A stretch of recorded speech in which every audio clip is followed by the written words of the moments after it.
السلام علیکم ورحمۃ اللہ وبرکاتہ۔ الحمد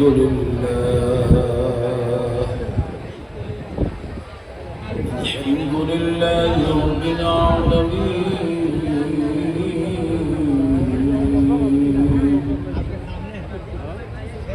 والصلاة والسلام على سيد الأنبياء والمرسلين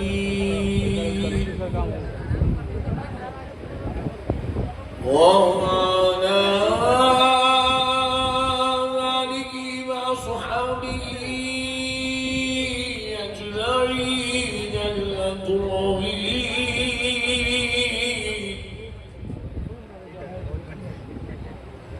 أشهد أن لا إله إلا الله وحده لا شريك له،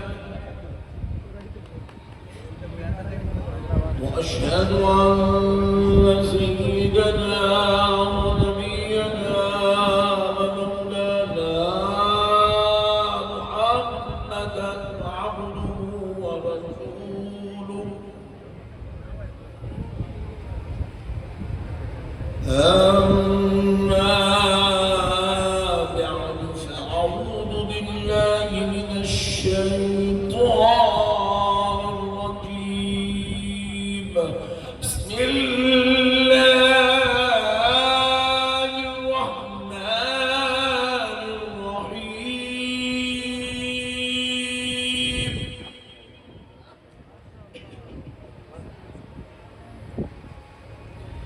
إنما يريد الله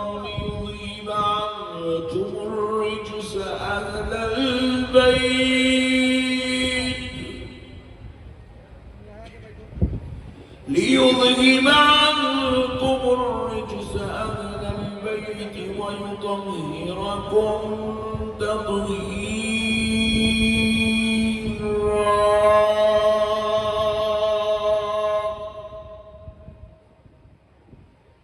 صدق الله العظيم وبلغنا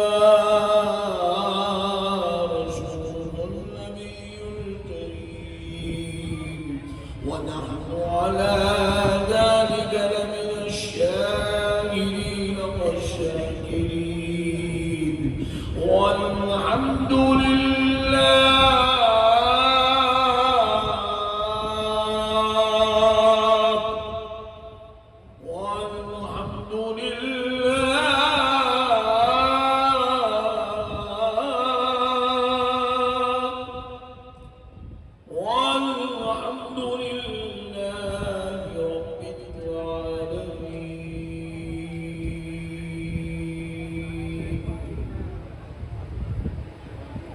محترم سامعین کرام، معزز حضرات، نوجوان ساتھیوں، بالخصوص اسٹیج پر جلوہ افروز جلیل القدر علماء کرام، خطباء اعظام، دانشوران قوم، شعراء کرام، نعت خواہ حضرات، یہ اللہ تبارک و تعالیٰ کا لاکھ لاکھ شکر و احسان ہے، اور اس کے پیارے حبیب رحمت للعالمین صلی اللہ علیہ وآلہ وصحبہ وسلم کی لطف و عنایت ہے کہ آج حضرت دیوان شاہ صاحب اللہ علیہ رحمت و رضوان کے عرس مبارکہ کی اس بابرکت نورانی مجلس میں اور محرم الحرام شریف کے ان بابرکت شب میں آپ عاشقان رسول، محبان اہل بیت، غلامان غوث اعظم و غلامان غریب نواز کے درمیان میں حاضر ہونے کا موقع اور شرف نصیب ہوا۔ میں دل کی گہرائیوں سے منتظمین جلسہ کا، منتظمین عرس کمیٹی کا اور محترم احسان بھائی صاحب کا شکر گزار ہوں جنہوں نے آج کی اس بابرکت نورانی مجلس سے خطاب کرنے کے لیے مجھ ناچیز کو مدعو کیا۔ معزز سامعین کرام، اللہ تبارک و تعالیٰ کا کروڑ کروڑ احسان ہے کہ اللہ نے ہمیں اہل بیت کے چاہنے والوں میں پیدا کیا۔ اللہ کا کروڑ کروڑ احسان ہے کہ اللہ نے ہمیں گستاخوں، بے ادبوں، بد مذہبوں میں نہیں رکھا، بلکہ اپنے نبی اور نبی کی آل پاک کے غلاموں میں رکھا۔ اہل بیت پاک کا ذکر وہ ذکر ہے جس کے کرنے والوں کو اللہ تبارک و تعالیٰ بلاؤں سے بچا لیتا ہے۔ اہل بیت کا ذکر کرنے سے بلائیں رد کی جاتی ہے، مصیبتیں ٹال دی جاتی ہے۔ اہل بیت کا ذکر کرنے سے اولاد نہ ہو تو اللہ انہیں اولاد عطا فرماتا ہے۔ اہل بیت کے ذکر کی برکت سے لا علاج مرض میں اللہ شفا عطا فرماتا ہے۔ اہل بیت کا ذکر اتنا بابرکت ہے، جو صدقے دل سے اس مبارک ذکر میں شریک ہوتا ہے، اللہ تبارک و تعالیٰ اس کو اس موت سے بچا لیتا ہے جس موت سے اس کے دل میں خوف ہوتا ہے۔ اہل بیت کے ذکر سے ذکر کرنے والے کو یہ توفیق نصیب ہوتی ہے کہ اس کا خاتمہ ایمان پر ہوتا ہے۔ اہل بیت کا ذکر کرنے والے کو یہ توفیق نصیب ہوتی ہے کہ قبر میں منکر و نکیر کے سوالات پر وہ آسانی سے جواب دے سکتا ہے۔ اہل بیت کے ذکر سے یہ توفیق نصیب ہوتی ہے کہ بروز محشر رسول اللہ کی شفاعت نصیب ہوتی ہے۔ اہل بیت کے ذکر کی توفیق جس کو ہو جاتی ہے، اللہ اس کو دوزخ کی آگ سے محفوظ کرتا ہے اور جنت میں اعلیٰ درجات نصیب فرماتا ہے۔ بلکہ خود رسول پاک صلی اللہ علیہ وسلم ارشاد فرماتے ہیں، یہ جو جتنی باتیں میں نے آپ سے عرض کی نا، یہ تمام احادیث مبارکہ کی تشریح میں نے آپ سے عرض کی اپنے جملوں میں۔ ایک حدیث سناتا ہوں تاکہ آپ کو بات مکمل طور پہ سمجھ میں آ جائے۔ رسول کائنات رحمت عالم نور مجسم صلی اللہ علیہ وسلم ارشاد فرماتے ہیں، من مات فی حب آل محمد، جو آل محمد کی محبت میں مر جاتا ہے، جو آل محمد کی محبت میں مر جاتا ہے، جیسے ہی مرا فدخل الجنہ، اس کو جنت میں داخلہ عطا کر دیا جاتا ہے۔ آل محمد کی محبت میں جو زندہ رہے اس کے لیے بھی نجات ہے، اور جو وفات پا جائے اس کے لیے بھی نجات ہے۔ آل محمد کو اللہ نے یہ شان کا مالک بنایا، جسے بیدم نے اپنے 2 مصروں میں یوں بیان کیا، بیدم یہی تو 5 ہیں، مقصود کائنات خیر النساء حسین و حسن مصطفیٰ علی۔ بیدم فرماتے ہیں یہی تو 5 ہیں مقصود کائنات۔ ارے ساری کائنات ان کے لیے بنائی گئی ہے، ساری کائنات اللہ نے ان کے لیے بنایا ہے۔ اللہ رب العزت چاہتا ہے کہ عبادت خدا کی ہو اور ذکر نبی اور آل نبی کا ہو۔ عبادت بولیے نا عبادت ہم اہل بیت اور نبی کی عبادت نہیں کرتے، ہم خدا کی عبادت کرتے ہیں۔ عبادت خدا کی ہو، عبادت اللہ کی ہو، عبادت رب ذوالجلال کی ہو، عبادت وحدہ لا شریک کی ہو، اور محبت نبی اور آل نبی کی ہو، ذکر نبی اور آل نبی کا ہو۔ ارے میرے پیارے دوستو، اب ذرا اندازہ کرو کہ اللہ نے اہل بیت کو کیا مقام عطا فرمایا، کیا عزتیں عطا فرمائی، کیا رتبے عطا فرمائے ہیں کہ دیکھو معزز سامعین کرام، اللہ رب العزت نے اس شان کا مالک بنایا ہے۔ اب جو مسئلہ سمجھانے جا رہا ہوں آپ وہ بات سمجھ جائیں گے، اللہ کی قسم آپ کو اہل بیت کا مقام سمجھ میں آئے گا، ان کی شان، ان کی رفعت سمجھ میں آئے گی کہ دیکھو نماز ہم پڑھتے ہیں، عبادت خدا کی ہے، نماز ہم نیت کر رہے ہیں خالصتاً للہ تعالی، صرف اور صرف اللہ کے لیے نماز پڑھ رہے ہیں، اسی کے لیے نیت کرتے ہیں، اس کی عبادت کی نیت کرتے ہیں اور اس کے سامنے کھڑے ہو جاتے ہیں، اب پڑھتے ہیں سبحانک اللہم و بحمدک، یہ اللہ کی عبادت ہے، اللہ کا ذکر ہو رہا ہے، الحمدللہ رب العالمین، عبادت خدا کی ہے، ذکر خدا کا ہے۔ ارے پیارے دوستو، قل هو اللہ احد اللہ الصمد، عبادت خدا کی ہے، ذکر خدا کا ہے، سبحان ربی العظیم، سبحان ربی العظیم، عبادت خدا کی ہے، رکوع میں ذکر بھی خدا کا ہے، سبحان ربی الاعلی، سبحان ربی الاعلی، عبادت خدا کی ہے، ذکر خدا کا ہے، سجدہ خدا کے لیے ہے، خوما خدا کے لیے ہے، قیام خدا کے لیے ہے، رکوع خدا کے لیے ہے، جلسہ خدا کے لیے ہے، قاعدہ خدا کے لیے ہے۔ لیکن آؤ اب ذرا نظام خدا دیکھو، قانون خدا دیکھو، اصول خدا دیکھو، اب تک عبادت خدا کی ہے اور آگے بھی عبادت خدا کی ہے، مگر ذکر بدل رہا ہے، ذکر بدل رہا ہے، چاروں رکعتوں میں عبادت خدا کی ہے، ذکر خدا کا ہے، قاعدے میں بٹھایا عبادت خدا کی ہے، مگر آپ اللہم صلی علی سیدنا محمد وعلی آل محمد، عبادت خدا کی ہے، ذکر نبی اور آل مصطفیٰ کا ہو رہا ہے، عبادت خدا کی ہے، ذکر نبی اور آل نبی کا ہو رہا ہے، عبادت خدا کی ہے، ذکر مصطفیٰ کا ہو رہا ہے، ذکر سیدہ فاطمہ کا ہو رہا ہے، عبادت خدا کی ہے، ذکر امام حسن کا ہو رہا ہے، ذکر امام حسین کا ہو رہا ہے، عبادت خدا کی ہے، ذکر زین العابدین کا ہو رہا ہے، ذکر جعفر صادق کا ہو رہا ہے، ذکر امام باقر کا ہو رہا ہے، ذکر امام موسیٰ کاظم کا ہو رہا ہے۔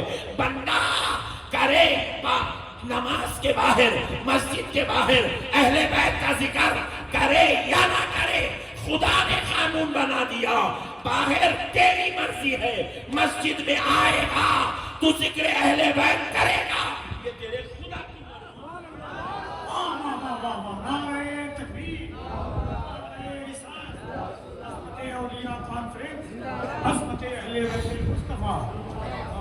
یہ خدا کی مرضی ہے۔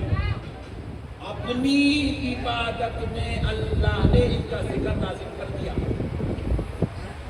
پوری کائنات میں کوئی مائکا لال نہیں ہے کسی بھی جماعت کا ہو، صرف سنیوں کی بات نہیں ہے میرے بھائی، بازو والوں کے پاس بھی یہی مسئلہ ہے، کوئی مائکا لال بھی درود ابراہیم پڑھے بغیر اپنی نماز مکمل نہیں کر سکتا، درود ابراہیم پڑھے بغیر اپنی نماز مکمل بولیے نا ذرا زور سے نہیں کر سکتا، نہیں پڑھنا ہے۔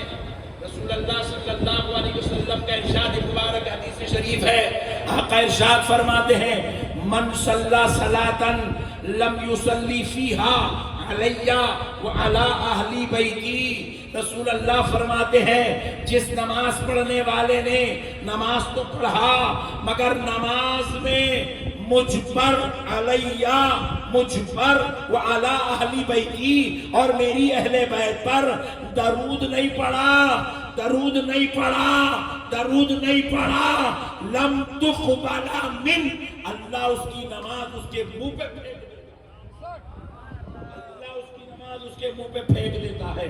اب یہ پورے 73 فرقوں کے لیے قانون بن گیا ہے، نماز پڑھو تو درود مصطفیٰ پڑھنا ہی پڑھنا ہے، درود مصطفیٰ پڑھنا ہی پڑھنا ہے۔ اب ایک اچھا ایک بہت صاحب طرح سننا، او بھائی مان والے بھائی بابو کس کو نما میں جلسے میں بھی بام کھانے کھونا میاں بھائیوں کو خالیز کرنا، اور میت کو بھی لے کے جا رہے ہیں تو کھا رہے ہیں جا رہے ہیں، میت پریشان ہے، ارے آج پہ دن چھوڑ دے رہے کھانا ہونا میاں میں کھانا تیسرے حکم تک ہونا۔ اب سنو یار ذکر اہل بیت یار دے جا کر سامان خبر میں یہ کام آنے والا ہے، سب بے کار ہے، پانا کام نہیں آتے۔ سنو ذرا سبحان اللہ، اب مسئلے کو سمجھ دیکھو، بہت بڑی بات سمجھا رہا ہوں، سمجھ گئے نا، پوری زندگی میں کبھی وہابی نہیں بنتے آپ۔ زندگی میں کبھی 24 نمبر نہیں بنتے آپ. وہ سمجھا رہا ہوں جو خدا نے فرض کیا ہے. میں آپ کو دین کا اہم ستون سمجھا رہا ہوں. اجی عبادت خدا. ہم لوگ خالی مسجد میں یا رسول اللہ لکھ کے لگائے دو بازو والا شرک بدعت حرام کیا کیا کی بول رہا. ہم لوگ مسجد میں یا حسن یا حسین یا علی یا فاطمہ لکھے تو بازو والوں کا خدا نکل جا رہا. خالی مسجد میں لکھا ہوا برداشت نہیں کرنا. صدر صاحب لکھا دیے تو صدر صاحب سے جھگڑا, کمیٹی لکھائے تو کمیٹی سے جھگڑا, محلے والے لکھائے تو سنی وہابی کا جھگڑا.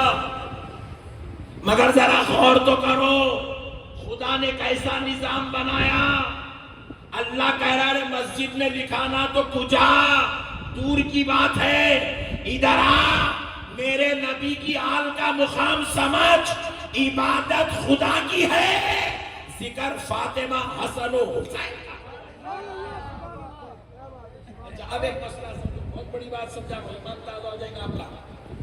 میں آپ کا زیادہ ٹائم بھی نہیں لیتا ہوں, اور آدھا گھنٹہ جو بس مسئلے کو ختم کر دو, مسئلے کو سمجھ جاؤ. یہ بہت بڑی بات سمجھا رہا ہوں. دیکھو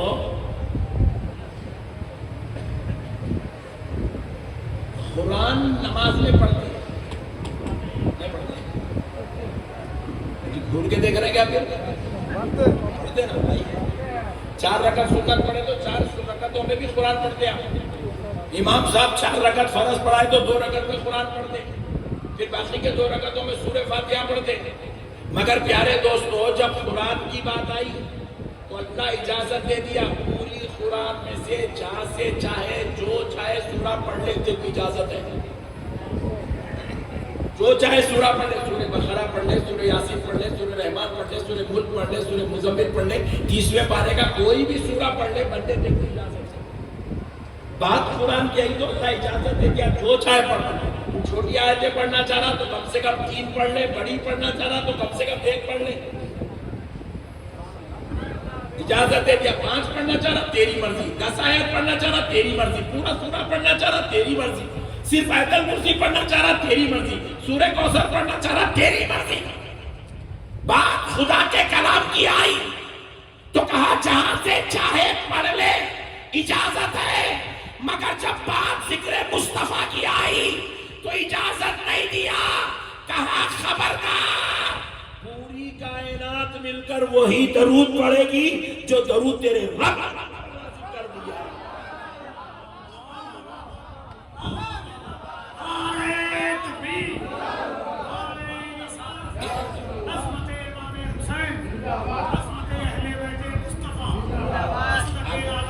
اگر درود میں اجازت دیتا تو بندہ اتنا بدماش تھا آل محمد نکال دیتا تھا.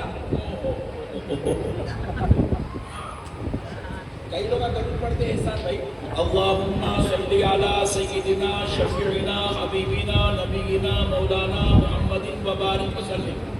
صرف وضو پہ پڑھ رہا, حال پہ نہیں پڑھ رہا. اللہ ایسا کر سکتا تھا, اس لیے اللہ نے کہا خبردار تیرے کو 100 درود آتے ہوں گے, تیرے کو 50 درود یاد ہوں گے, مگر پڑھنا تو وہی ہے جو درود میں نے مقرر کر دیا. کیونکہ اس میں وہ درود ہے جس میں میرے مصطفیٰ پہ بھی درود ہے, مصطفیٰ کی آل پاک پہ بھی درود ہے. میرے پیارے دوستوں مسئلوں کو سمجھو. خدا کا نظام ہے, بندہ کوئی ہوشیاری نہیں کر سکتا, کوئی جماعت کا مولوی نہیں بول سکتا میں درود ابراہیم کی جگہ اللہم صلی علی سیدنا شفیعنا حبیبنا مولانا محمد وبارک وسلم یہ درود پڑھ دو. کوئی مائکہ لال نہیں بول سکتا. خبردار تو سعودی عرب کا ہوگا یہ درود پڑھنا جس میں آل محمد کا ذکر ہے. تو جاپان کا ہوگا یہی درود پڑھنا جس میں آل محمد کا ذکر ہے. تو ہندوستان کا ہوگا یہی درود پڑھنا جس کو ہم نے درود ابراہیم نام دے کر اس میں آل محمد کا ذکر کرنا.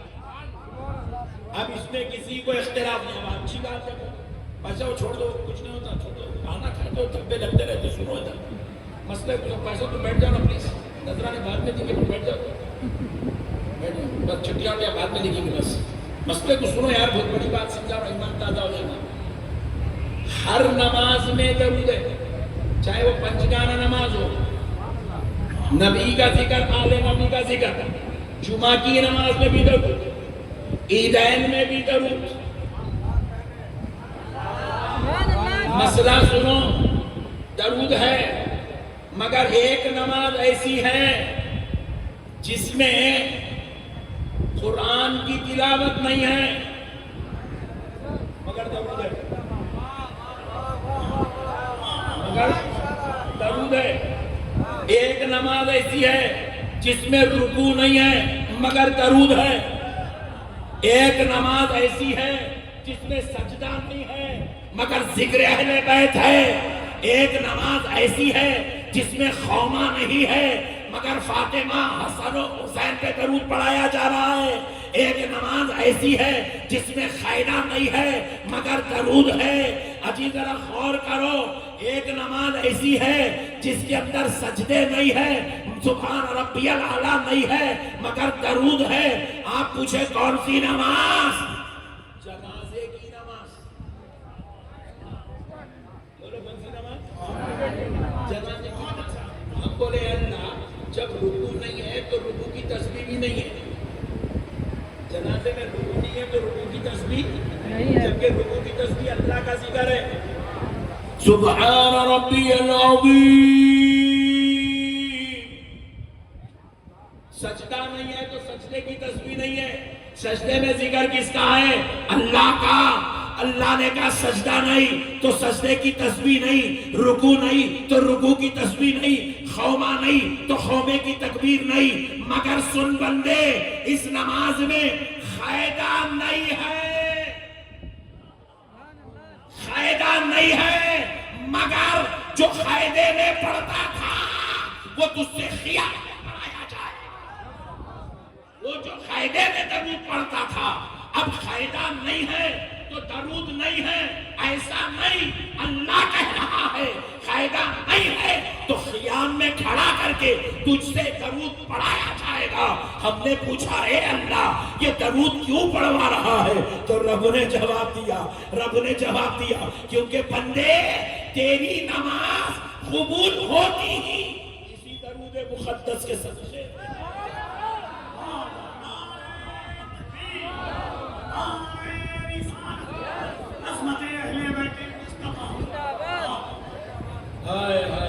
اسی لیے نماز جنازہ میں درود پہلے پڑھایا گیا، اللہم صلی علی سیدنا محمد وعلی آل سیدنا محمد۔ درود پہلے، اب اس کے بعد دعا، اللہم اغفر لحینا ومیتنا وشاہدنا۔ پوری دعا پڑھ جائے تو آپ پریشان ہو گئے، سامنے بٹھا کے میت کی دعا پڑھ دیا مولانا۔ مسئلے کو سمجھو، اللہ درود پہلے پڑھا رہا ہے، دعا بعد میں پڑھا رہا ہے۔ حالانکہ ہم آئے میت کے واسطے، ہم آئے ماموں کا جنازہ لے کے، ہم آئے خالو کا جنازہ لے کے، ہم آئے دادا کا جنازہ لے کے، ہم آئے نانا کا جنازہ لے کے، تو پہلے دعا نانا کے لیے ہونا چاہیے نا، پہلے دعا ماموں کے لیے ہونا چاہیے نا، پہلے دعا دادا کے لیے ہونا چاہیے نا۔ رب کہہ رہا ہے نہیں میرے بندے، تیرا ماموں بعد میں، تیرا دادا بعد میں، تیرے چچا کے لیے دعا بعد میں، تیرے باپ کے لیے دعا بعد میں، تیری ماں میت بن کے لیتی ہے اس کے لیے دعا بعد میں۔ میرے مصطفیٰ اور ان کی آل پہ درود،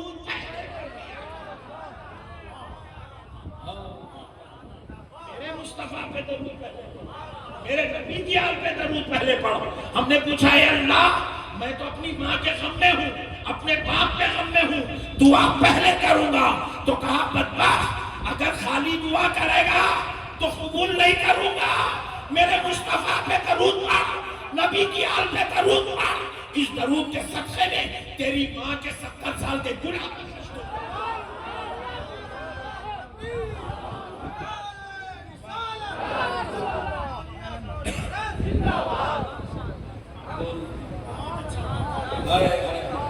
سمجھے نہیں لوگا، نبی اور آل نبی کا مقام نہیں سمجھے، دلوں میں بغض پال کے پھر رہے ہیں، دلوں میں بغض پال کے پھر رہے ہیں، آل نبی کے بعد متعلق نعوذ باللہ اپنے ذہن خراب کرے ہوئے ہیں، آپ کی تقریروں میں امام حسین پر اعتراض کر رہے ہیں کہ ان کو کربلا جانے کی کیا ضرورت تھی؟ ارے بدبختے، تیرے کو طہارت کا ڈھیلا سکھانے نہیں آتا، تو امام حسین کو مشورہ دیتا۔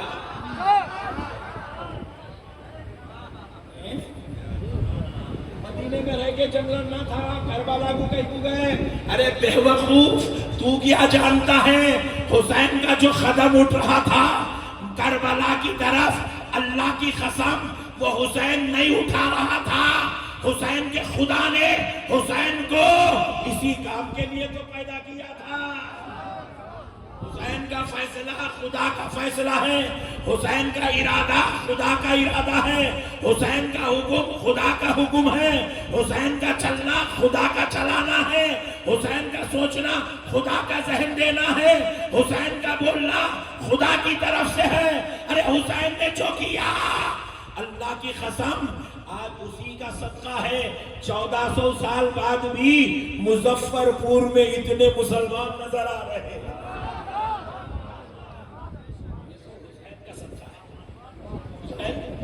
اب مسئلے کو سمجھو، اور ایک مسئلہ سمجھا دے تو ایمان تازہ ہو جائے گا آپ کا انشاءاللہ۔ میرے پیارے دوستو دیکھو، ایک مولانا کیا کرے تراویح میں، ہمارے پاس حیدرآباد میں ہوتا، آپ کے پاس پٹنہ میں مظفر پور میں ہوتا نہیں معلوم، حیدرآباد میں ہوتا، ایک ہی رات میں پوری قرآن سنا دی تراویح میں۔ ایک رکعت ایک رات میں قرآن ٹھہر گئے، امام صاحب عشاء کے بعد کو پورا تہجد تک پورا قرآن پڑھ دیتے۔ مثال دے رہا ہوں، سمجھا مثال کہاں ہوا کچھ ہی کے لیے مثال دے رہا ہوں۔ امام صاحب تراویح میں سنانے کے لیے قرآن کھڑے ہو گئے، سورہ فاتحہ پڑھ دی، پہلی رکعت میں 15 پارے، دوسری رکعت میں 15 پارے پورا قرآن پڑھ دیا، قاعدے کی حالت میں بیٹھ گئے۔ التحیات للہ والصلوات والطیبات، السلام علیک ایھا النبی ورحمۃ اللہ وبرکاتہ، السلام علینا وعلی عباد اللہ الصالحین، اشہد ان لا الہ الا اللہ وحدہ لا شریک لہ واشہد ان محمدا عبدہ ورسولہ۔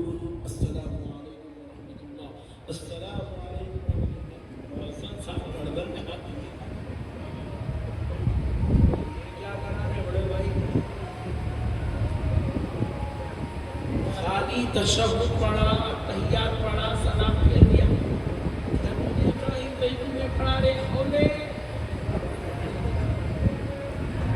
جبکہ انہیں پوری قرآن پڑھا۔ بڑی بات سمجھا رہا ہوں آپ کو، دین سمجھا رہے ہیں، شریعت سمجھا رہا ہوں، اسلام سمجھا رہا ہوں، علماء مفتیوں کی بات سمجھا رہا ہوں۔ 2 رکعت میں پوری قرآن پڑھا، تسبیح بھی پڑھا، رکوع بھی کرا، سجدے بھی کرا، خطبے بھی کرا، تکبیرات بھی کرا، نیت بھی کرا، تشہد بھی پڑھا۔ اللہ کی قسم بریلی کو مت جاؤ، جامع نظامیہ حیدرآباد کو مت جاؤ، دیوبند کو جا کے پوچھو، امام صاحب بغیر درود پڑھے کے، درود ابراہیم پڑھے کے سلام پھیرے، نماز ہوتی کیا؟ سنیوں کا تو چھوڑ دو، بازو والوں کا نے 24 نمبر کا نے بھی نہیں ہوتی۔ پوائنٹ ٹو بی نوٹڈ، بہت بڑی بات سمجھا رہا ہوں۔ بغیر درود ابراہیم پڑھے گے نماز، ذرا زور سے بولیے، نماز نہیں ہوگی۔ کوئی مائکہ لال درود پڑھے بغیر نماز مکمل نہیں کر سکتا۔ آپ پوچھے کیوں نہیں کر سکتا؟ اس لیے نہیں کر سکتا، اس لیے نہیں کر سکتا کیونکہ خدا نے قانون بنایا ہے، اگر صرف میری عبادت کرانا مقصود ہوتا تو میں ذکر مصطفیٰ اور ذکر آل نبی رکھتا ہی نہیں۔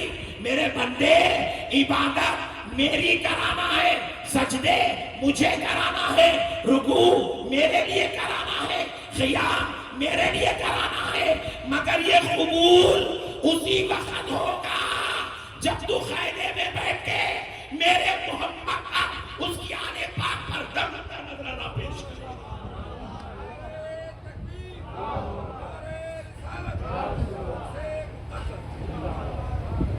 بولا اللہ میرے نبی اور ان کی آل پہ درود نہیں پڑے گا، پوری قرآن پڑھ لے مگر پھر بھی نماز قبول نہیں ہوگی۔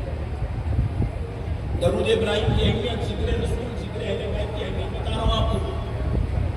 درود نہیں پڑے گا، نہ قرآن کی تلاوت قبول، نہ تیرا سجدہ قبول، نہ تیرا رکوع قبول، نہ تیرا قیام قبول، نہ تیرا خوما قبول، نہ تیری تلاوت قبول، نہ تیرے سجدے قبول، نہ تیری عبادت قبول۔ اگر قبول کروانا ہے تجھے صدقے دل سے نبی اور آل نبی پہ درود بولیے نا، نہیں پڑھنا پڑے گا، پڑھنا ہی پڑھنا ہے۔ پڑھتے وقت یہ تصور کر کے پڑھنا اللہ کی قسم حضور سن رہے ہیں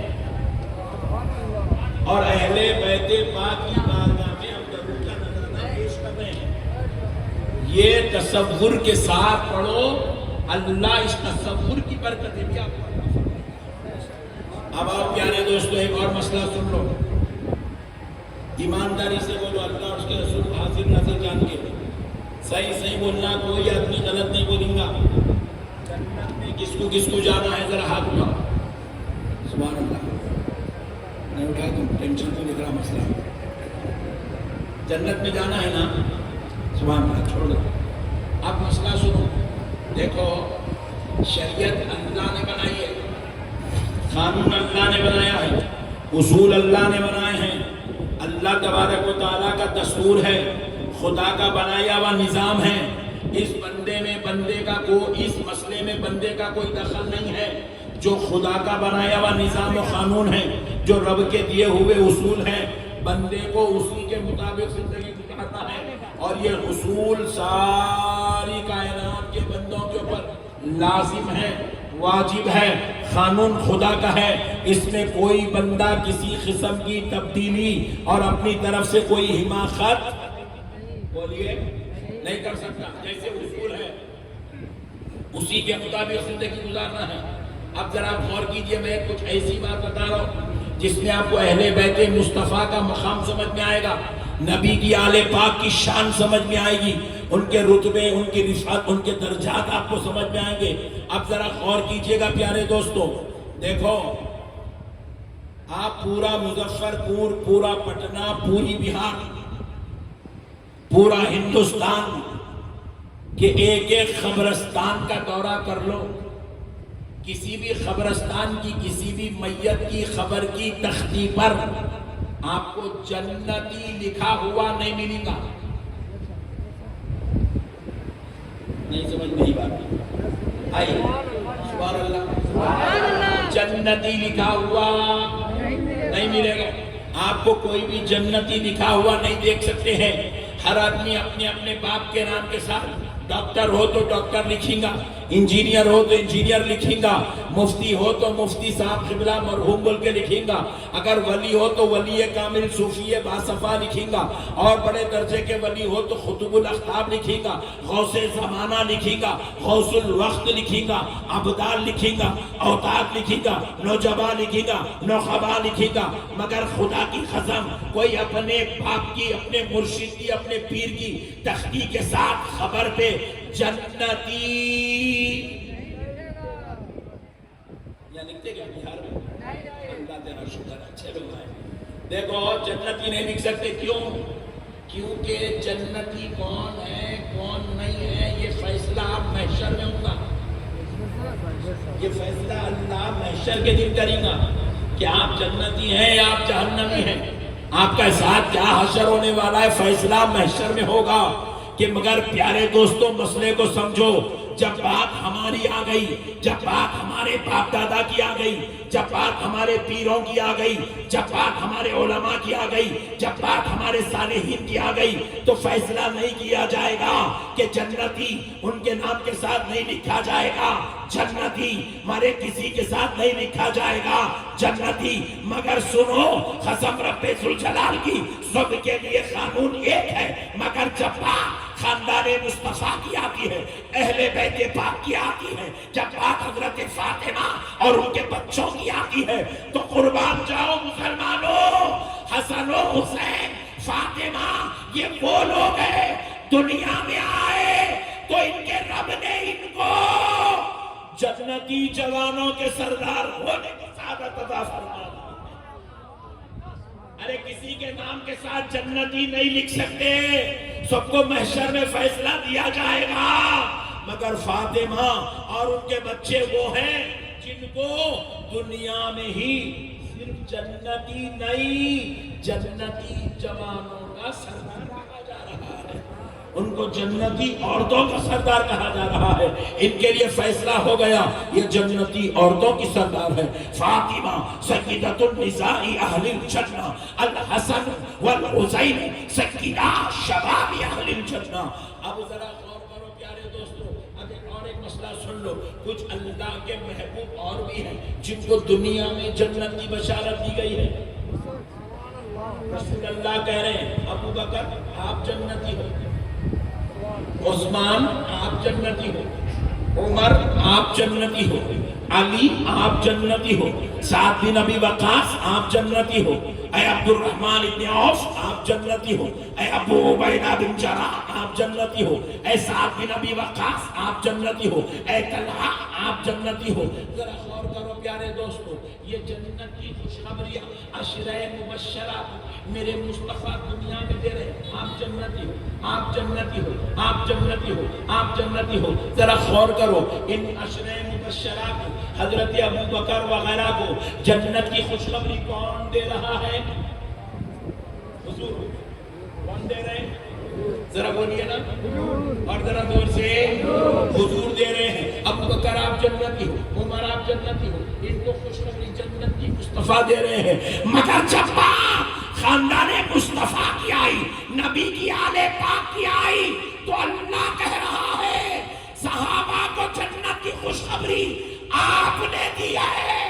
آپ کی آل پاک کو خوشخبری آپ کا رب عطا فرمانا، اللہ نے خوشخبری دی ہے کہ فاطمہ سیدۃ النساء اہل الجنہ، الحسن والحسین سیدا شباب۔ قربان جاؤ دوستو، یہ مقام اہل بیت پاک کا ہے، یہ ان کی شان، یہ ان کی عظمت ہے۔ اس کو بندے کو سمجھنے کی ضرورت ہے۔ اگر سمجھ جاؤ گے خدا کی قسم ایمان تازہ ہو جائے گا، آخرت کامیاب ہو جائے گی، زندگی سرفراز ہو جائے گی، ہر شر و فتنوں سے بچ جاؤ گے۔ ارے دنیا بھی کامیاب اور آخرت بھی کامیاب ہو جائے گی، کیونکہ اہل بیت کوئی معمولی چیز نہیں ہے دوستو۔ اب ذرا ایک مسئلہ اور سن لو، دیکھو ہر انسان کو جنت عمل کے بعد دی جاتی ہے۔ پہلے آپ سے نماز پڑھوایا گیا، آپ نے نماز پڑھی، اب خوشخبری دی جا رہی آپ کے لیے جنت ہے۔ آپ سے روزے رکھوائے گئے، آپ نے روزے رکھے تو خوشخبری دی جا رہی ہے آپ جنت ہیں۔ آپ نے حج کیا تو بدلے میں جنت ہے۔ آپ نے زکوٰۃ دی، صدقات کیے، خیرات کیے، غریبوں کی مدد، یتیموں کے ساتھ حسن سلوک کیا، بدلے میں جنت ہے۔ ارے ساری کائنات کو جنت عمل کے بعد دی جائے گی، مگر آل محمد، آل مصطفیٰ، نبی کی آل کی بات آئی تو اللہ ان کے اوپر نماز بعد میں فرض کر رہا ہے۔ ان کو جنتی جوانوں کا سردار پہلے ڈکلیئر کر رہا ہے، پہلے اعلان کر رہا ہے، یہ جنتی جوانوں کے سردار۔ اللہ اللہ، خدا را مسئلوں کو سمجھو مسلمانوں، دین سمجھداری کا نام ہے، یہ ان کی عظمت ہے، یہ ان کی رفعت ہے، یہ ان کا مقام ہے، یہ ان کی شان ہے، اس کو سمجھنے کی ضرورت ہے۔ میرے پیارے بھائی، اب ذرا اور چلے، میں آپ کو ایک اور لطیف نکتہ بیان کر دوں تاکہ آپ کے ایمان، آپ کے دلوں میں اہل بیت پاک مصطفیٰ کی شان اجاگر ہو جائے، شان سمجھ میں آ جائے۔ دیکھو میرے بھائی، حضرت سیدنا عمر ابن خطاب رضی اللہ تعالیٰ عنہ خلیفۃ المومنین ہیں، اسلامی سلطنت کے خلیفہ۔ آپ کا فرمان پوری دنیا کے مسلمانوں کے لیے جاری ہوتا تھا۔ وہ سیدنا عمر ابن خطاب رضی اللہ تعالیٰ عنہ کے پاس ایک مسئلہ لایا گیا. ایک نوجوان کو پکڑ کے قبیلے کے 6 لوگ مل کر لے کر آئے. لے کے آ کے حضرت عمر کے سامنے وہ نوجوان کو پیش کر کے بولے سرکار یہ نوجوان نے کل رات اپنے مالک کا قتل کر دیا. ذرا ادھر دیکھیے، ادھر کل رات اس نے اپنے مالک کا بولیے قتل کر دیا. حضرت سیدنا عمر بن خطاب رضی اللہ تعالیٰ عنہ پوچھے کیا تم نے کل اپنے مالک کا قتل کیا؟ وہ نوجوان نے کہا جی ہاں میں نے کل اپنے مالک کا قتل کیا، میں نے کیا ہے. مجھے کیوں کیا؟ تو وہ نوجوان کہنے لگا میرا مالک میرے ساتھ بدفعلی کرتا تھا، میرا مالک میرے ساتھ حرام کاری کرتا تھا، میرا مالک میرے جسم کے ساتھ غلط حرکتیں کرتا تھا اور میں بار بار اس کو منع کرتا میرے ساتھ ایسا مت کر، میرے ساتھ ایسا مت کر. وہ سنتا نہیں تھا، میری بات کو قبول نہیں کرتا تھا اور میرے ساتھ بدفعلی حرام کاری بار بار کرتا تھا. اس کی اس تکلیف کو، اس اذیت کو میں برداشت نہیں کر سکا. وہ جو میرے جسم کے ساتھ کھیلتا تھا وہ میں برداشت نہیں کر سکا، میں اس تکلیف کو برداشت نہ کر سکا اور میں نے کل رات اس اذیت کو تاب نہ لاتے ہوئے میں نے اس کا قتل کر دیا. حضرت سیدنا عمر بن خطاب رضی اللہ تعالیٰ عنہ نے کہا یہ کہہ رہا ہے کہ اس کے ساتھ حرام کاری ہوتی تھی، بدفعلی ہوتی تھی، اس لیے قتل کیا. تو یہ جو کہہ رہا ہے یہ صحیح ہے یا غلط ہے؟ واقع حرام کاری ہوتی تھی نہیں ہوتی تھی؟ اگر ہوتی تھی تو بھی سزا الگ ہے، نہیں ہوتی تھی جھوٹ بول رہا کسی اور وجہ سے قتل کر دیا تو سزا الگ ہے. تو اب پہچاننا ہے بدفعلی اور حرام کاری اس کے ساتھ ہوتی تھی نہیں ہوتی تھی. تو حضرت عمر نے کہا ہے کوئی گواہ تو لے آؤ. تو اس نے کہا سرکار یہ حرام کاری ہے، لوگوں کے سامنے دھونی کی جاتی ہے. وہ کسی تنہائی میں بند کمرے میں میرے ساتھ حرام کاری کرتا تھا.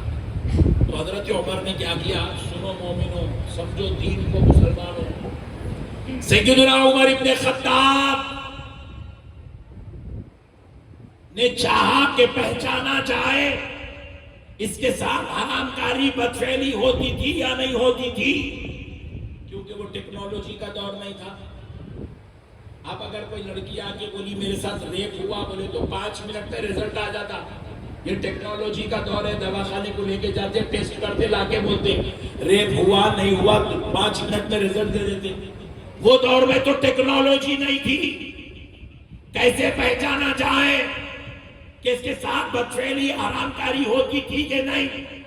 جب یہ مسئلہ پیچیدہ بنا، جب سزا مقرر کرنے کا وقت آیا اور تہ تک پہنچنا چاہتے تھے حضرت عمر، تو سنو مسلمانوں، اس وقت حضرت عمر نے چاہا کہ اس راز کے اوپر سے پردے اگر کوئی فاش کر سکتا ہے، اگر یہ چھپی ہوئی بات کو کوئی جان سکتا ہے تو اس مدینے کی دھرتی پر سوائے علی المرتضیٰ کے کوئی اور نہیں ہے. حضرت عمر نے کہا اس نوجوان کو علی کے پاس لے جاؤ اور پورا ماجرا سناؤ. سنا کر علی سے کہو حضرت عمر نے کہا ہے کہ اس کے ساتھ بدفعلی ہوئی یا نہیں ہوئی. اللہ اکبر.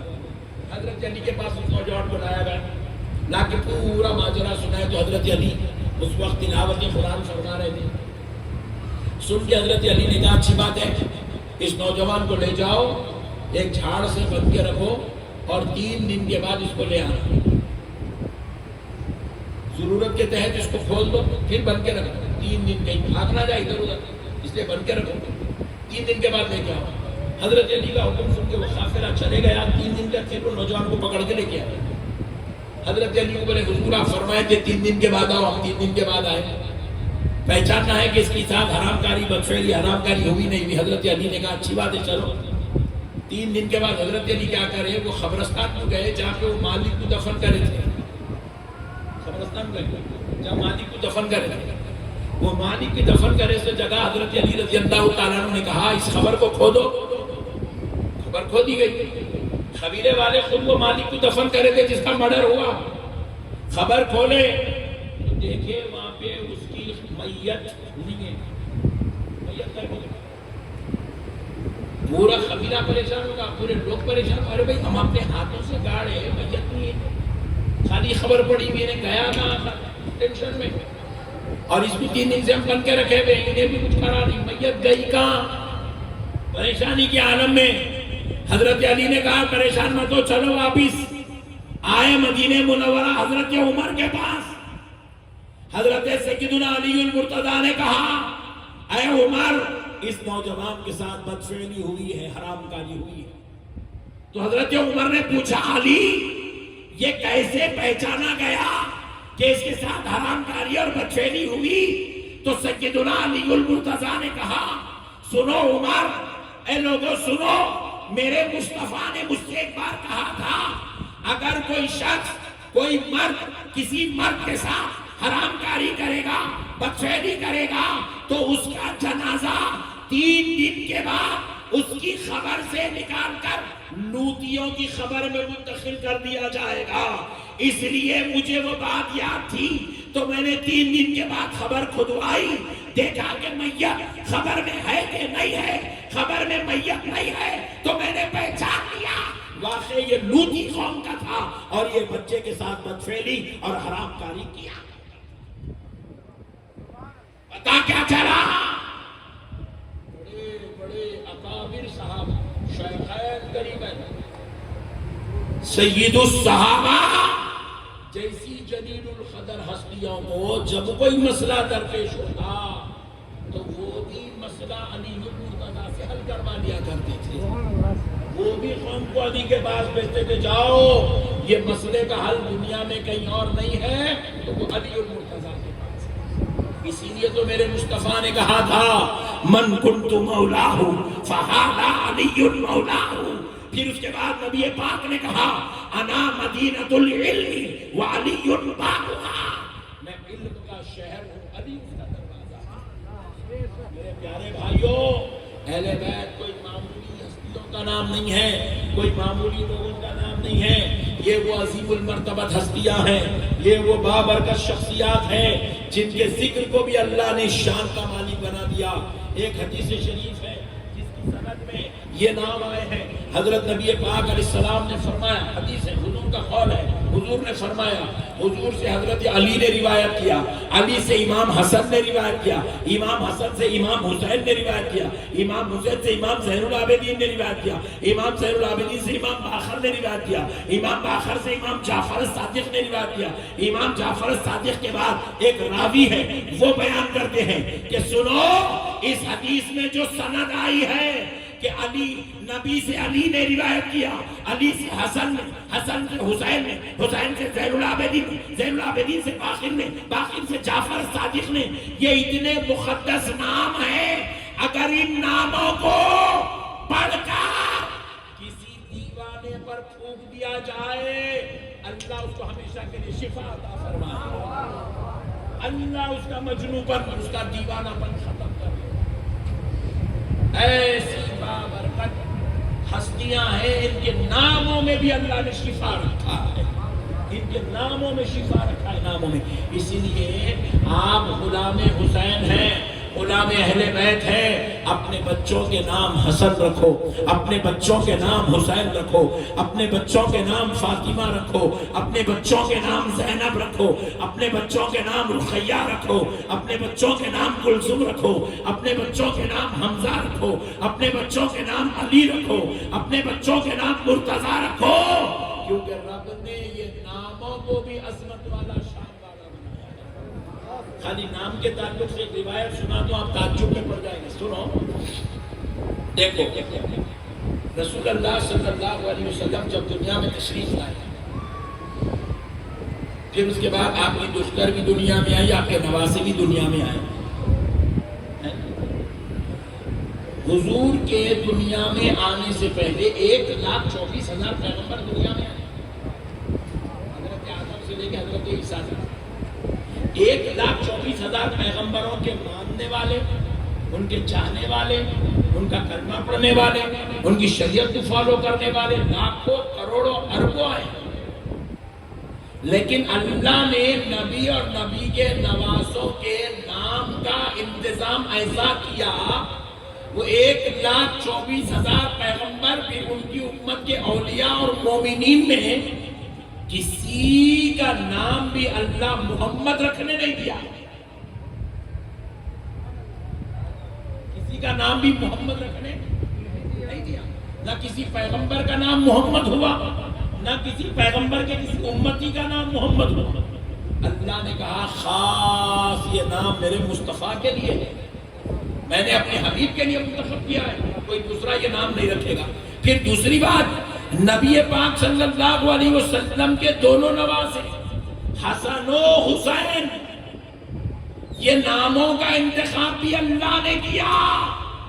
1,24,000 پیغمبر اور ان کی امت میں، پیغمبروں کے نواسوں میں، پیغمبروں کے پوتروں میں، اللہ نے کسی کے پاس بھی نہ حسن نام رکھنے دیا نہ حسین نام رکھنے دیا۔ اللہ نے چاہا یہ نام صرف اور صرف نبی کا ہوگا اور نبی کے نواسوں کا ہوگا، ایسا انتظام کر کے اللہ نے پیدا کیا۔ اب ایک روایت سن لیجیے، ایک روایت سن لیجیے، آپ کو سمجھ میں آئے گا حسن و حسین کون ہے۔ سبحان اللہ، کیا شان ہے۔ اللہ تعالیٰ نے جب جنت بنا دیا، پوری جنت بن گئی، اللہ اللہ، جنت کا حسن بے مثال، جنت کی حوریں بے مثال، جنت کے کھانے بے مثال، جنت میں رہنے والے بے مثال، جنت بے مثال۔ خالی اس کی شان سمجھنے کے لیے ایک روایت یہ سن لیجئے، ہم لوگ نیل کٹر لے کے ناخن کاٹتے ہیں، ناخن کٹر نیل کٹر سے کتنا ناخن نکلتا؟ پورا نکل جاتا، تھوڑا نکلتا، کونا اوپر کا تھوڑا اتنا باریک کونا، وہ نکال کے پھینک دیتے، ایسا ناخن نکال کے پھینک دیتے۔ رسول اللہ ارشاد فرماتے ہیں جنت کی حور کا اتنا ناخن نکال کے اگر دنیا میں پھینک دیا جائے، جتنا ہم اپنا نیل کٹر سے نکالتے ہیں اتنا ناخن اگر دنیا میں پھینک دیا جائے جنت کی حور کا، حضور فرماتے ہیں چاند اور سورج کی روشنی پھیکی پڑ جائیں گی، حور کے ناخن کا نور ان چاندوں سورج کی روشنی پہ غالب آ جائے گا۔ سبحان اللہ، اور سے سبحان اللہ، سبحان اللہ بولے تو حور ملتی نہیں تو انہیں خاموش بیٹھا تھا، اپنی لائٹ لے لیتی۔ حور ہونا نہیں ہونا بولا تھی، خالی احسان بھائی کو ہونا کرتے آپ لوگ ہونا، حور ہونا ہے تو وہ کام ابھی حور والے کرنا نہیں، نمازہ نہیں، طہارت نہیں، حلال کا نہیں، تزکیہ نہیں، مجاہدہ نہیں، ریاضت نہیں، تہجد نہیں، اوابین نہیں، ذکر نہیں، اس کا اللہ جنت میں جگہ دے دے، فرشتہ کھینچ کے مارتا ہے، ہاں کھینچ کے دیتا ہے فرشتہ، پھٹتی پھیری پڑتی، بیٹا عمل کرو بولے تو نماز پڑھنے کو تیار نہیں ہے، طہارت سے رہنے تیار نہیں ہے، چورو بچوں سے لڑ کے دن گزارتا، رات گزارتا، ماں باپ کو چھوڑ کے زندگی گزارتا، ماں کی خدمت کرتا نہ باپ کی خدمت کرتا، پیسے اللہ دیا نہ حج کرتا نہ عمرہ کرتا، مظفر پور میں گھروں پہ گھراں زمینوں پہ زمینہ خریدتا جا رہا، حج کرتا نہ عمرہ کر رہا، پھر اس کے بعد بولتا ہے اللہ میرے کو جنت دے دے، جھوٹے مارتے جھوٹے فرشتے پکڑ کے، عمل کرے تو جنت ملتی۔ دیکھو کئی اتنے پیارے اچھے پیارے پیارے لوگ 60 سال کے ہو گئے، پوری داڑھی کلین شیو، مچھیاں بھی نکال کے بیٹھے پٹھے، اب فرشتے کو بولیں گے اس کو جنت جڑ دے، اتنے خطرناک ہے تو جنت کیسا نکلے گا؟ یہ تو کائنات کا سب سے ڈینجر پیس دکھ رہا ہے۔ نہیں، جنت میں جانا ہے تو جنتی چہرے بنانا پڑتا، جنت میں جانا ہے تو جنتی حلیہ بنانا پڑتا، جنت میں جانا ہے تو جنتی کردار اختیار کرنا پڑتا، جنت کی حور ہونا حور۔ اچھا آپ کو معلوم ہے، اب جیسے میں بیٹھے ہوا ہوں.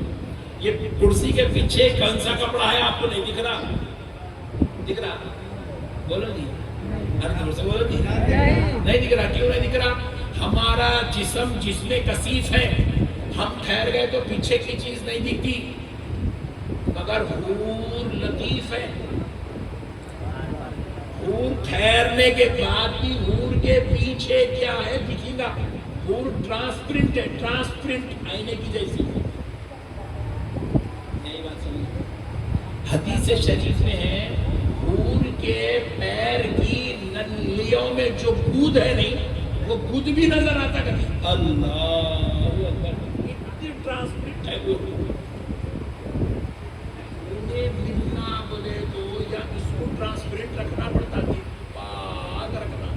اس میں غیر عورت کی محبت نہیں آنا، حرام کے مال کی محبت نہیں آنا، اس کے اندر ہیرونیوں کی محبت نہیں آنا، اس کے اندر جوئے کی محبت نہیں آنا، شراب کی محبت نہیں آنا، زنا کی محبت نہیں آنا. یہ دل پاک رہا تو خون ملتی.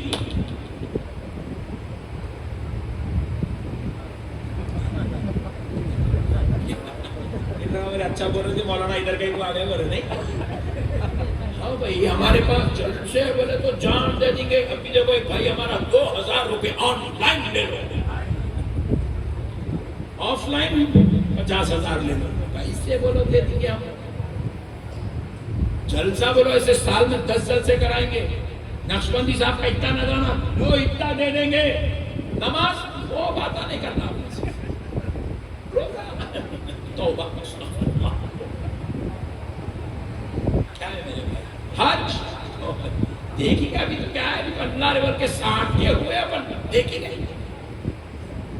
نہیں میرے بھائی ایسا مت کرو یار، اللہ کے واسطے. یہ دینداری نہیں ہے.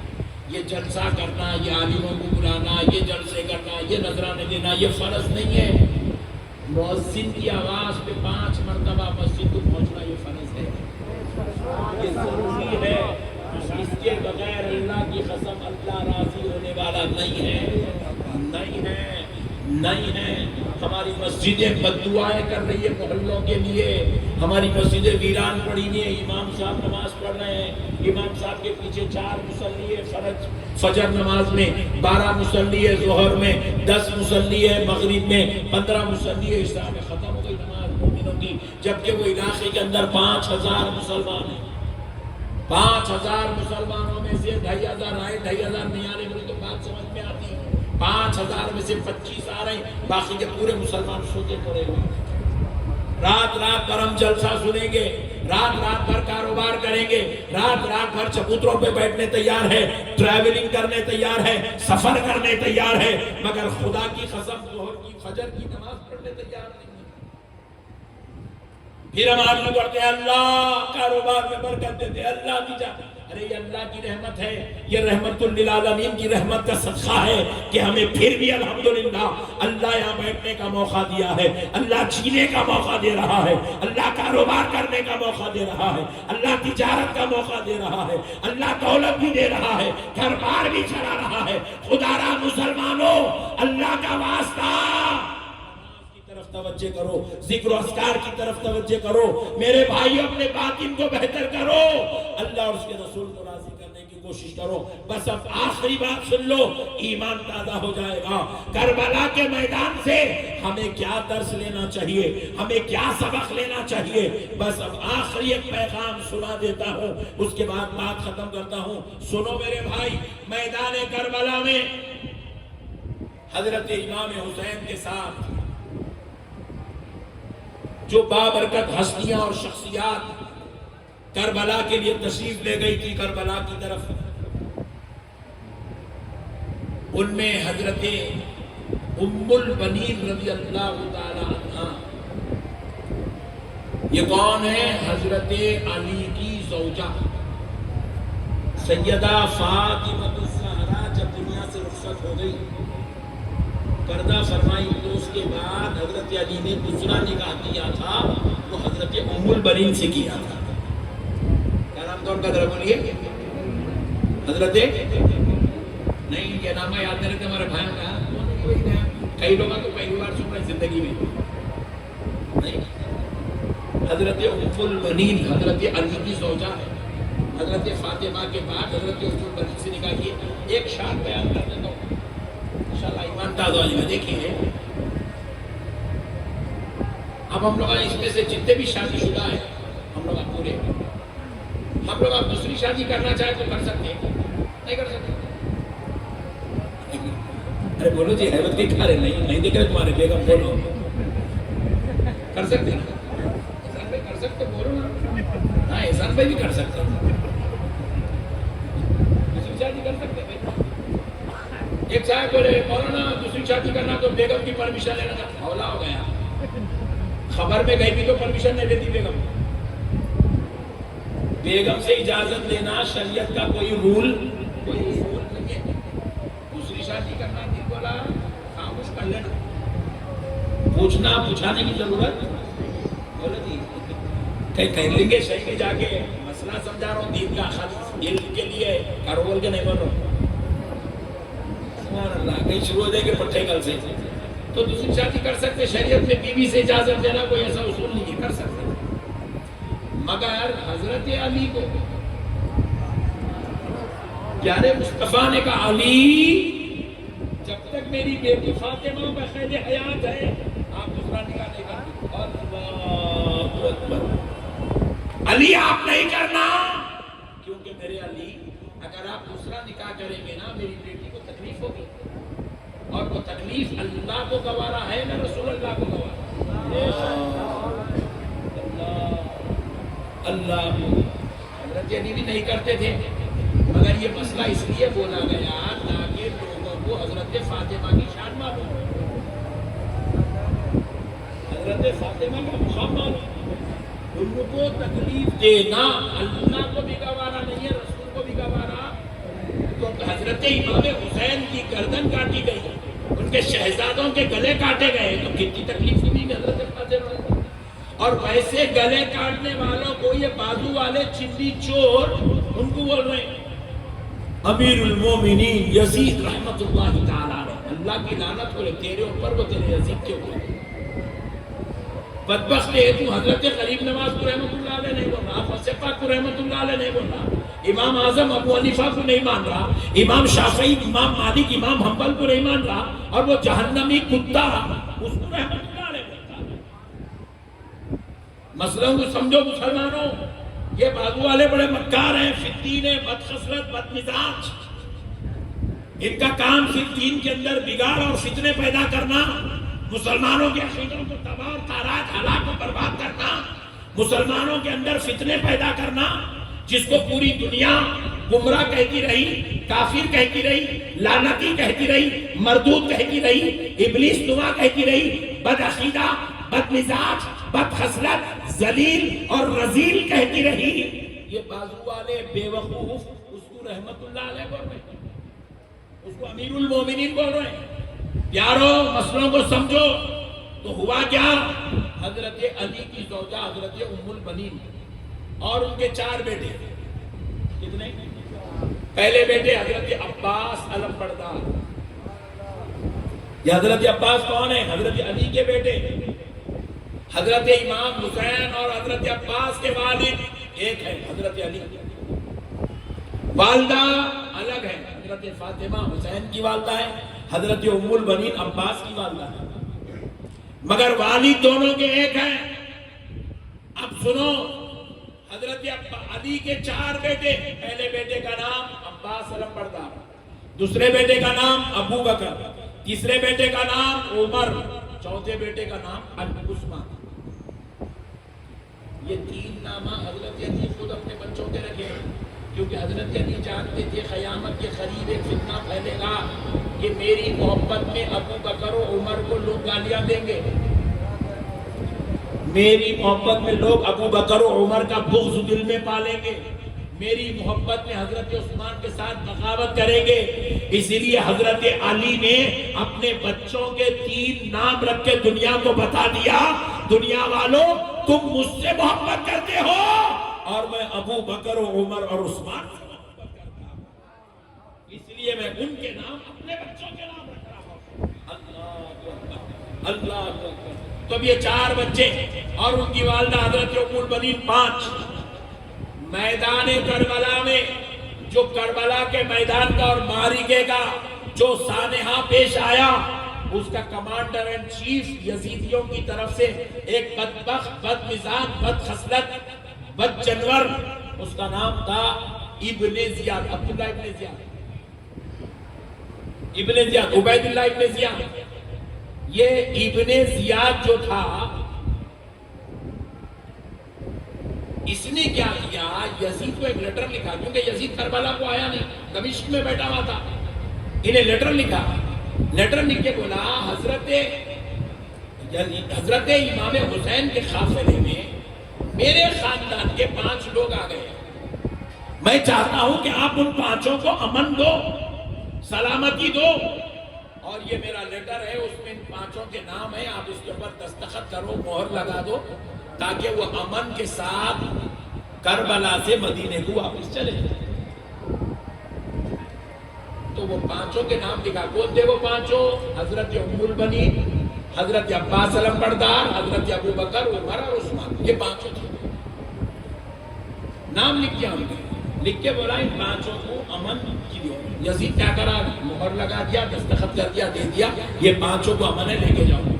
ان 5 کے لیے ابن زیاد امن کا حکم مانگا، اس لیے کہ حضرت ام البنین جو تھی وہ ابن زیاد کی پھوپھی تھی، اور یہ 4 جو ان کے بیٹے ہیں یہ ابن زیاد کے پھوپھیرے بھائی ہیں، پھوپھیرے بھائی. تو یہ فرمان لے کے ابن زیاد جب حضرت ام البنین کے خیمے میں آیا، آگے کہنے لگا پھوپھی جان، آپ کے لیے اور آپ کے 4 بیٹوں کے لیے میں یزید کے پاس سے امن لے کر آیا، یہ فرمان ہے، آپ یہ لیجئے، اس کو لے کر آپ مدینے کو واپس چلے جائیے. تو حضرت ام البنین اور حضرت عباس نے پوچھا پھر بھائی حسین اور ان کے ساتھیوں کے لیے کیا معاملہ ہے؟ تو بھلے ان کو قتل کرنے کا فیصلہ ہو چکا ہے، ہم ان کو قتل کر دیں گے. یہ سنتے ہی حضرت عباس علمبردار نے تلوار کھینچی اور ابن زیاد کی گردن پہ رکھی، رکھ کر کہا رے بدبختے، تو حسین کے قتل کی بات کرتا ہے اور ام البنین کے بچوں کی امن کی بات کرتا ہے، بات کیا ہے؟ ان کو قتل اور ہم کو امن، تو نے ایسا کیوں کیا؟ تو جواب ملا، اس لیے کہ عباس تو میرے پھوپھی کا بیٹا ہے، یہ میرے پھپھیرے بھائی ہے، یہ میری پھپھو ہے، اس لیے میں ان کے لیے امن کی بات کر رہا ہوں، امن کا پیغام لے کر آیا ہوں. تو حضرت عباس نے کہا ارے ظالم، جب تو پھوپھی اور پھوپھی کے بچوں کو مرتا ہوا نہیں دیکھ سکتا تو پھر میں عباس اپنے بابا کے بیٹے حسین کو کربلا میں مرتا ہوا کیسے چھوڑ سکتا ہوں، تنہا کیسے چھوڑ سکتا ہوں؟ میں تو تیرا پھوپھو کا بیٹا ہوں، حسین تو میرے بابا کا بیٹا ہے، حسین تو میرے بابا کا بیٹا ہے، حسین تو میرا بھائی ہے. سن ظالم، یہ لے تیرا فرمان، پھاڑ کے منہ پہ پھینک دیے. حضرت عباس کہا ہمیں امن نہیں چاہیے، نکل جا مردود، یہاں سے نکال. ہم جو ہے ہم کل حسین کے ساتھ تھے، آج بھی حسین کے ساتھ ہیں، کل بھی حسین کے ساتھ کھڑے رہیں گے.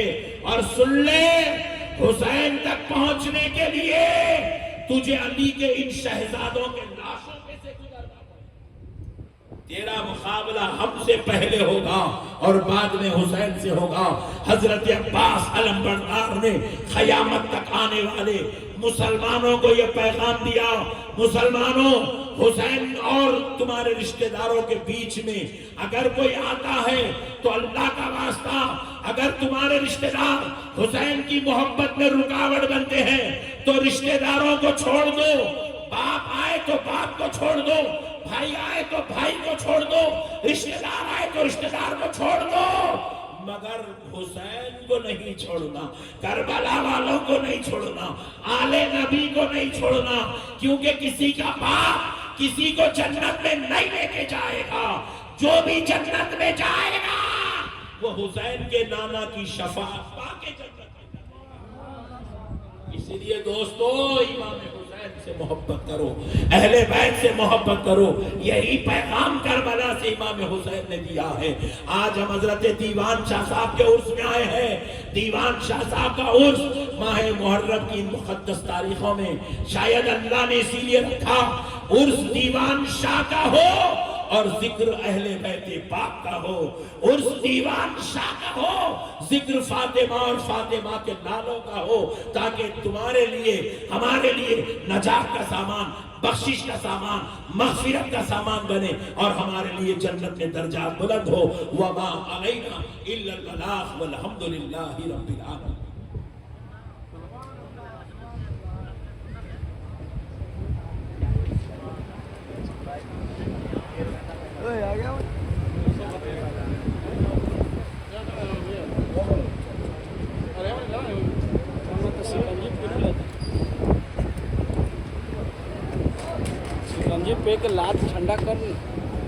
حاضرین، شاہد اسلام جناب عظمت رضا بھاگل پوری ممبر شریف پر تشریف رکھتے ہیں.